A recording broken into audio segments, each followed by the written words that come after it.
Hello guys, good morning to all. నేను మీ అక్షయ్ని.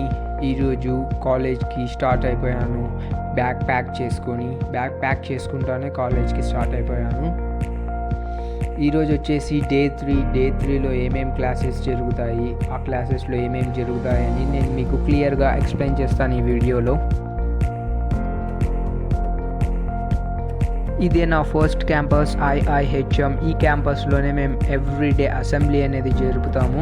ఆ assembly అయిపోతానే GT సెషన్ అనేది పక్కా ఉంటుంది. ఆ GT సెషన్ అయిపోతూనే హాస్పిటాలిటీ అంటే ఏంటో సంచారి మ్యామ్ క్లియర్గా ఎక్స్ప్లెయిన్ చేశారు. దీని తర్వాత మాకు షార్ట్ బ్రేక్ అనేది ఉంటుంది. ఆ బ్రేక్లో మేము టీ, కాఫీ అలా ఏమైనా తాగుతాము. దాని తర్వాత chef Saurabh and chef Varun top 10 cuisines గురించి ఈరోజు క్లియర్గా ఎక్స్ప్లెయిన్ చేశారు. ఎలా